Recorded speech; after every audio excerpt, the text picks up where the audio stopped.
Hey Trinity, this is the last of the Renew classes. So Renew class is for anyone seeking the rite of confirmation or anyone looking to learn more about the Episcopal Church's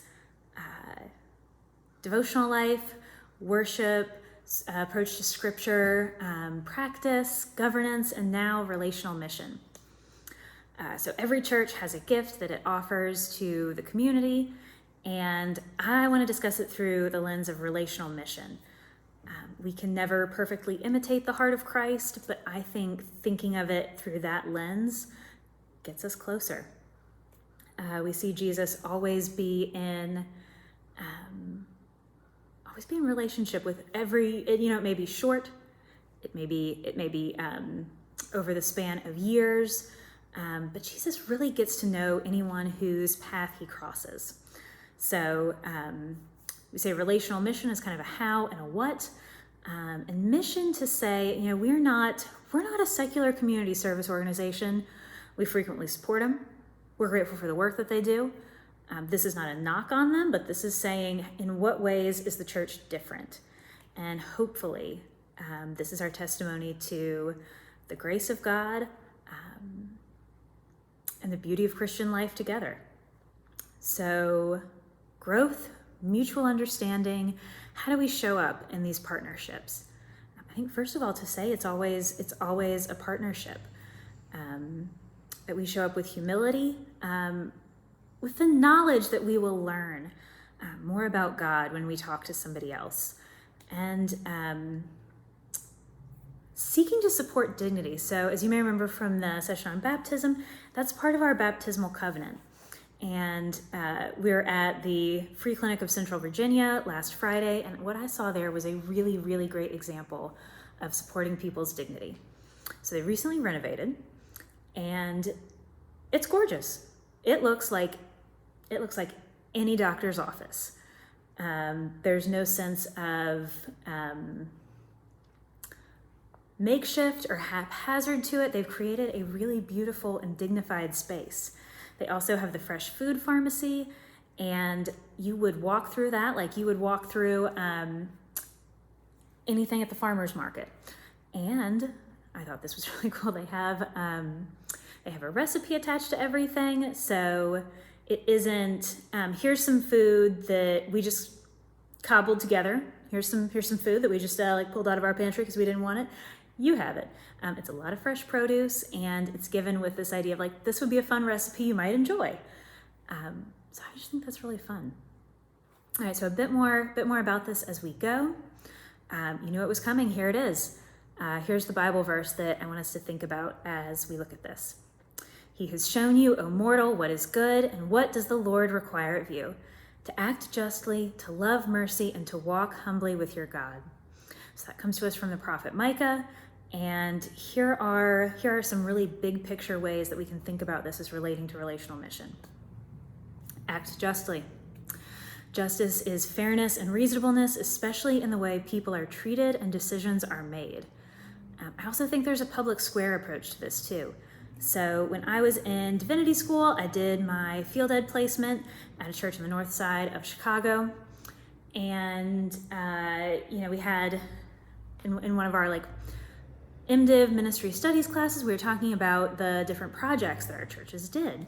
And I said, this is really great. This church has been doing this community dinner, this food pantry and community dinner for folks for 25 years. And because you cannot get anything past the dean of the ministry studies there, she goes, 25 years? How's it changed? How's it adapted to the neighborhood in 25 years? I was like, well, I think they've added volunteers. And, that answer was not enough. And she said, well, so the same problem has been going on in the same neighborhood for 25 years. How does the church participate in conversations with the aldermen and conversations with the local government? How does the church support that? How is the church working? Sort of the question was how is the church working to put its own flagship ministry out of business? You may have picked up that this would have been difficult for me, especially at this time. I pray to the Lord that I have grown, but like, whew, a few years ago, it was very hard to say, like, stumped me. And Dean of the Ministry Studies program just need to teach me more of a lesson. And so she says, how do I get there?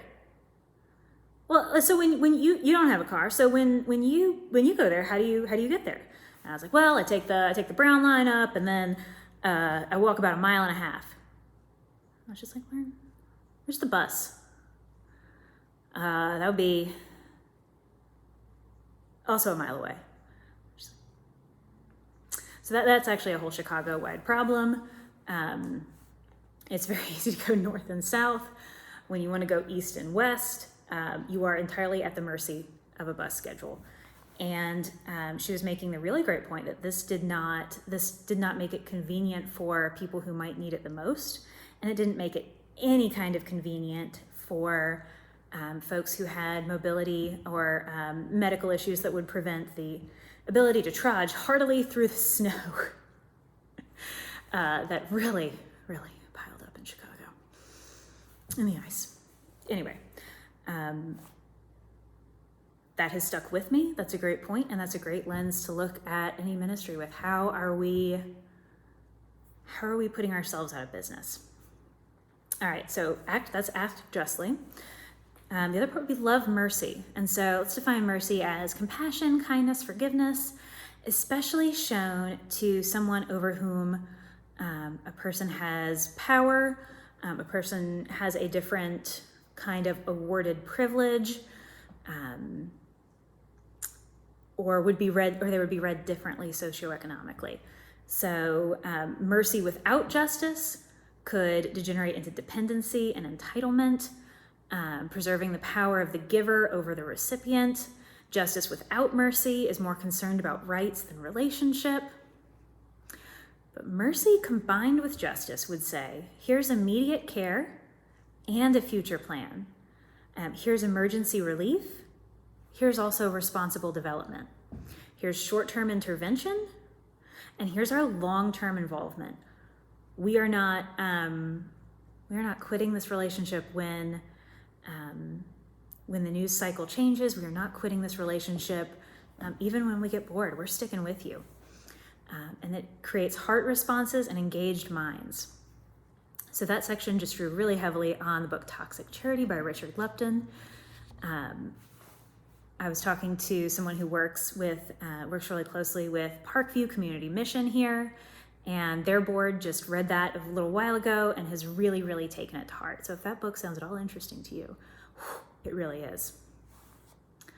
All right, so a step always in the theological direction.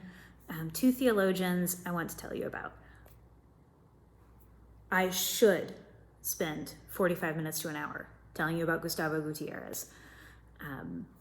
But for the sake of this video, we'll call that another time. So Gustavo Gutierrez, he is kind of the name most closely associated with liberation theology in Latin America. He would say that God is with and looks most closely for ways to relieve the suffering of the poor.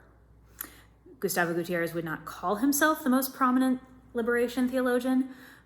What he does frequently in his books is to say that he learns this in communities. He learned this from the people he was with. He never says, I was the teacher of this. He always says, I was taught. And that's beautiful. So he says off the top of my head, I think Peruvian. That's an off the top of my head. I don't have that information handy, but I will double check that. So he says, in terms of Latin American liberation theology, everything we do is dealing with flawed social institutions all the way back to the conquest. So he says, with these, all of our solutions are built on a shaky foundation. So what does the church, what does our spirituality offer to correct this? In an article called Theology and Poverty, he writes, The announcement and the testimony of the reign of God denounces poverty. This is kind of where you hear like the mission part of relational mission, to say like, this is not the world that God created. This is not the world that God wants for us. This is not the reign of God. So preserving our Christian witness to the heart of God in difficult times. He says that walking in the footsteps of Jesus, otherwise known as spirituality, on the deepest level is the basis on which everything else rests. So he's saying flawed social institutions all the way back to the conquest, here is the thing that we can trust in. In his book, Theology of Liberation, he says that spirituality of liberation will center on a conversion to the neighbor, the person being oppressed, the exploited social class, the despised ethnic group, the dominated country. Our conversion to the Lord implies this conversion to the neighbor. To be converted is to commit to oneself lucidly, realistically, and concretely to the process of the liberation of the poor and the oppressed. He says to be converted is to know and experience the fact that contrary to the laws of physics, we stand righteously only when our center of gravity is outside of ourselves. More about him later, definitely. Another theologian who I want to mention is a little bit crankier. Anyway, Jacques Ellul, he's a French philosopher and lay theologian, and he writes in a book called Money and Power that it is important that all giving must be truly free. It must never degenerate into charity. In the pejorative sense, he says almsgiving is mammon's perversion of giving. So that would be he's saying idolatry. It affirms the superiority of the giver, who thus gains a point on the recipient, binds him, demands gratitude, humiliates him, and reduces him to a lower state than he had before. So in Toxic Charity, Richard Lupton describes this as he's worked in urban ministry for a number of years, and even a few years into it, he learned something really, really new one Christmas. He went with two families. He described them as upper middle class families bringing boxes of Christmas gifts to a family who was struggling economically, and he said the family kind of like waited at the door for the warm interaction part of it. And the mom certainly was very, very grateful, but he said, I saw the dad just hit the back door. And he said I realized that this setup and the family being expected to perform generosity felt emasculating to this man, and it felt like a comment on, it felt like a lot of people judging him as being unable to provide properly for his family. So that's it's an illustration that is held up in Toxic Charity. It's a fairly quick read. If it sounds like something you would enjoy, you would. All right, so relational mission in congregational development. How does the church do this? I've talked some really broad, lofty ideas. What are some of the nuts and bolts? So there's a guy named Reggie McNeil, and he writes a book called Missional Renaissance, and he describes 3 transitions that the church must make in order to live into this.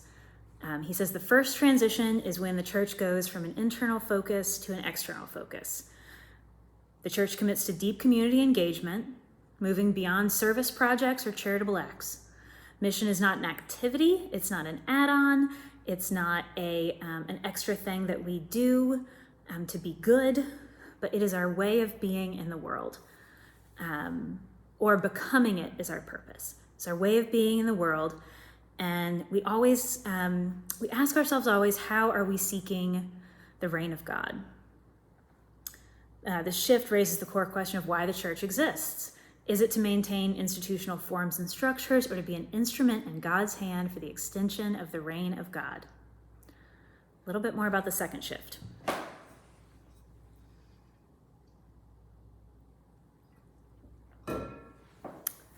All right, so the second shift is from being program-driven to developing God's people to be disciples.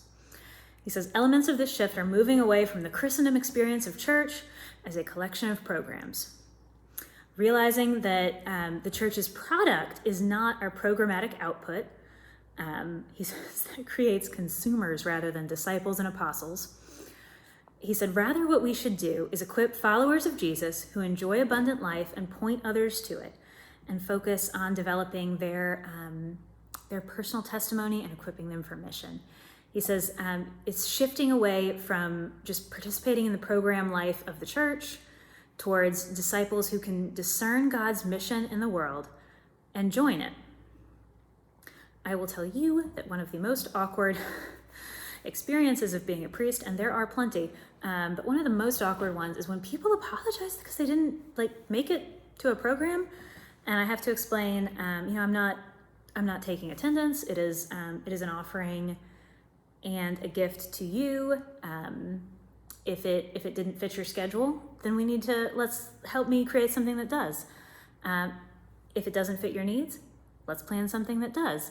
But to say the purpose of being the church is to be but what that really points to, and what I should get better about saying, is that the purpose of the church is not to attend all of the programs that the church does, but the purpose of the church is to be a disciple. And ideally the two connect. They may not for everyone, and they may not logistically or spiritually, but the purpose of the church is to be a disciple, not to create a long string of well-attended programs. All right. Third major transition is from church-based leadership to leadership that works to continue discerning and participating in the reign of God. Reggie McNeil is kind of rough on the church, but I get it. He says church-based leadership is oriented towards maintenance and status quo. It's institutional. He says the missional reign of God leadership is empowering, organic, and regenerating and reproducing. He says missional leadership is oriented towards the community where God is already present. So one easy tell for this is to say, how are we seeing what God is doing in the world? How can we join into it? What is God already doing here, rather than we have to bring God to this situation? God's always already there. I said missional leaders ask questions like, how are people doing? Where is God at work in our community? How do we join in? And this goes back, I think, to relational mission. And how you show up in that partnership. You don't assume that, you assume that you will be learning about God from each other rather than one person will be handing down knowledge of God. So we went around the table when we did this in person, and we talked about a few ways that people have seen this framework. And Carolyn pointed out that one thing she didn't think about until her church did this, and she described that her Methodist church in Hawaii looked around and understood that there were a lot of people without homes, people who had been pushed out of housing, people who could not access housing, and there were no public facilities for laundry and a shower. And this church supported a ministry that brought in showers and laundry, and that's building up people's dignity. So we looked at how do we identify aspects of relational mission in what we do. This is not to say that we will ever create a church program that perfectly aligns with this philosophy. No harm in trying, but where do we see aspects of this, and how do we go deeper into those aspects? A few members talked about Meals on Wheels and how, when you drive this route regularly, you get to know people, you get to know their senses of humor, you get to know who else is visiting or who isn't, and you really get a sense of, people really described finding out that they might be the only person that person sees face to face that day, and how with every interaction you can bring more grace to their lives. Yeah, that was really touching. Let's see. So at my previous church in Auburn, the church partnered with King's Trailer Park to do a mobile food pantry. And just in the few years that I was there, I saw like a tremendous amount of growth with this program because of who they asked to weigh in on it. So you had the church leadership for the program, but the main point of contact that the church had with King's Trailer Park, aside from the people who ran it from the top level, was a 12-year-old girl. And Katie was bilingual, so she could translate, and she could also offer feedback. So, like, for example, the church put out, circulated a form like, "Hey, we'd love to have a shoe drive. Put your shoe size down." What shoe size? Centimeters? Inches? Somebody might not know their shoe size. Is it in another country's measurement?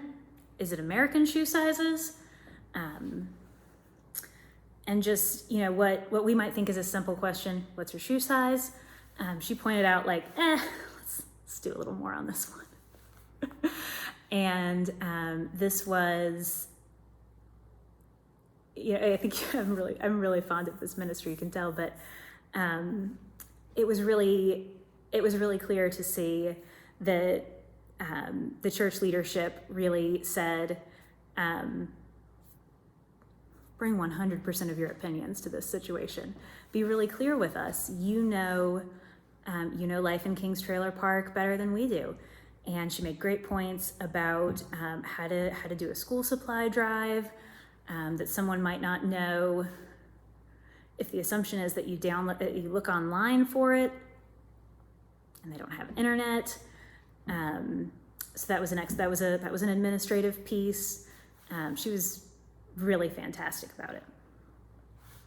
So how do we begin this culture? You don't, it would be nice in the church if we just, woke up and were like, cool, we're doing things this way. If that's ever happened, I'd love to hear about it. No, just kidding. That is not true to congregational discernment, community life, and how an Episcopal church thinks of how we make our decisions, informed by scripture, tradition, experience, and vestry leadership, what we hear from members of our congregation, what we hear from our community. We are a process-oriented people, and that's one of our biggest gifts because it opens us up to the conversion of the heart that we kind of talked about earlier. So Episcopal Church Vestry Papers has tremendous number of resources, and one of the things that they offer is a parish audit on faith in action. I used to work for a church that, this was before ordination, called their relational mission program Faith in Action, which is great. Faith should be in action, but when you had the URL typed out in anything, it could be read as faith in action. Just one word, in action. I would caution against that. Also, nobody had asked me, so there we go. So this audit suggests looking at the past, the present, and the future. So this is the past. What is your outreach history? Name 10 things that have been accomplished through the direct involvement of your congregation. Members often engage in outreach quietly, particularly philanthropy. What have your members accomplished? What awakens their heart, their generosity? And crucially, focus. What broad fields have made a real difference in your congregation's identity, your region, and your community's identity? So they offer suggestions like chemical dependency, refugee resettlement, how does specific outreach efforts affect your congregation? What's the energy, ebb and flow? Does pledging go up? Does pledging go down when we do this? How do you track the energy? So we have, and I wouldn't classify this necessarily as an outreach program, but this is just to say, like, when the congregation follows the values and the commitments of its members, beautiful things happen. 2 members of this parish years and years and years ago brought AA here, and we have 3 AAA groups, 2 AA and 1 Al-Anon, meeting here every week, and that's a lot of people in and out of these doors, and that's really something to be proud of. And we have it because it meant a lot to 2 people. Takes 1, can take as many as 2, take even more than that. So following the enthusiasm of the congregation. The present. Okay, so how much hands-on work is being done in the community or on site in terms of volunteer hours? Total effort dollar-wise. How much money goes out for current projects, including your diocesan assessment, by both your congregation and individual members? Include funds donated through budgets, endowments, special collections, or in-kind donations.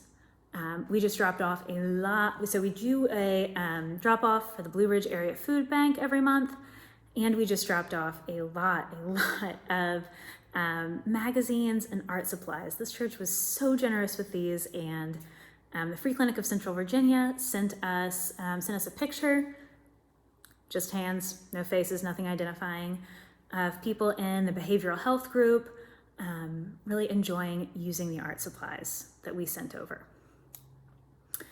All right, so outreach focus.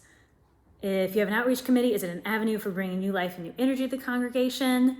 How does it make decisions? If there's a new interest or new energy, what is that committee's response? What are the broad fields that made a real difference in your congregation's identity? Are they still the vital need? Are they past glories to be honored, but moved on or refreshed? All right, the future. With an eye to the demographics of your parish and the needs of your community, share the audit. Let people know the good news of what you have done and are currently doing, and then they suggest to blue sky it. Maybe this is an organizational term you're familiar with. Say take 15 minutes at a vestry retreat, meeting, brainstorm, record all ideas. Do not interact critically, just record all of the ideas of outreach projects that have occurred to people as a result of the audit. Set the list aside. Build a list, ask the congregation for their ideas, add it there. So just start with really like broad seeking.